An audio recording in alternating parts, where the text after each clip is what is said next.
Bigfoot and giants. Two names, two legends, two creatures that, in many ways, feel strangely connected. Across cultures and centuries, stories of massive human-like beings have appeared again and again. Some believe Bigfoot and giants may come from the same evolutionary branch, perhaps distant variations of early hominids. Others link them to ancient mythology, the Nephilim of the biblical texts, or the towering trolls of Scandinavian folklore. Whether or not you subscribe to these theories, one thing is undeniable. Reports of both creatures often emerge from the same remote regions, dense forests, mountainous terrain, and areas largely untouched by modern civilization. Which raises an interesting question. If they share the same territory, have they ever crossed paths? And if they have, what happens when two apex territorial beings encounter one another? At some point, survival alone would demand conflict. So today, we're exploring a hypothetical, but grounded scenario. What would actually happen if a Sasquatch fought a giant? Okay, so picture this. A remote mountainous forest somewhere in the Pacific Northwest, maybe even in Nahanni Valley type region, late afternoon, quiet, isolated.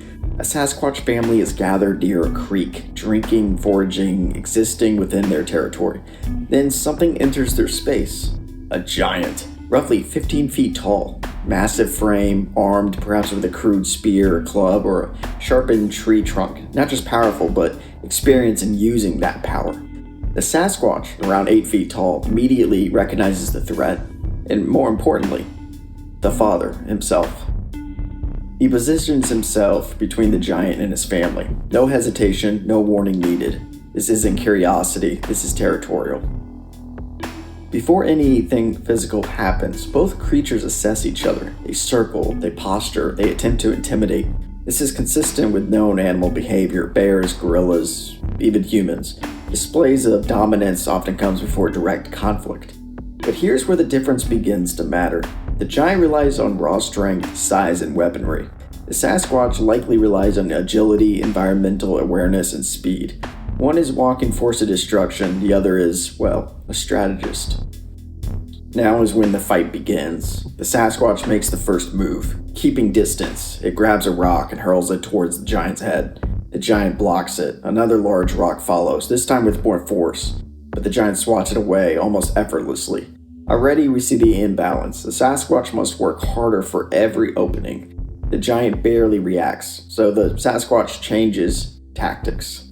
Using a nearby tree for leverage, it climbs and launches itself forward, closing the height gap. It leaps, wraps into the giant's upper body, and begins striking its face and head. This is a critical moment, because in close range, the Sasquatch's agility becomes a real factor.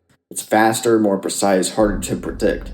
But only for a moment, because eventually, the giant catches it.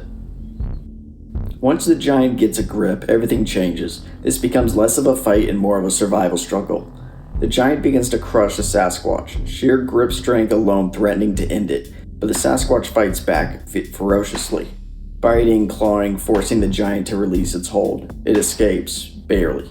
Now injured, but still thinking, still adapting.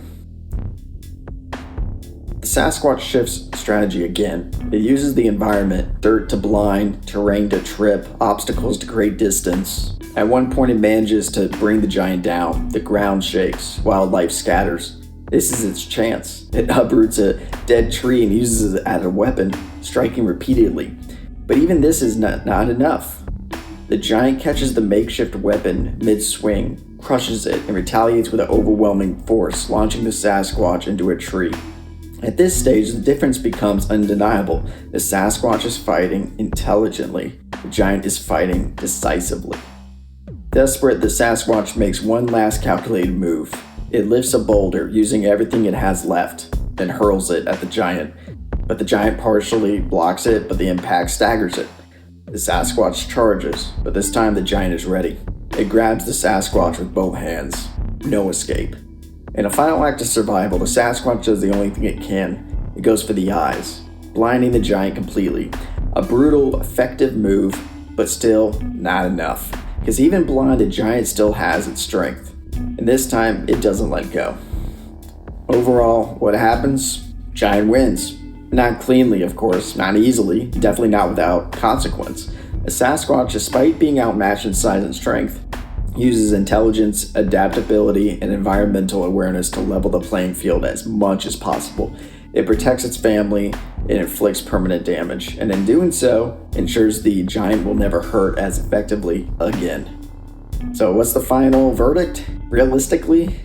Well, the giant takes this fight the majority of the time, probably 8 or 9 out of 10 encounters. The size difference alone is a massive disadvantage for the Sasquatch, but fights aren't always decided by strength alone. Mistakes happen, conditions vary, strategy matters, and in the right situation, even the underdog can change the outcome.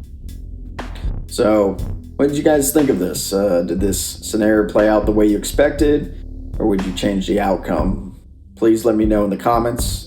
And if you enjoyed this kind of breakdown, hit that like button, subscribe, and stick around, because I've got plenty more battles like this coming your way.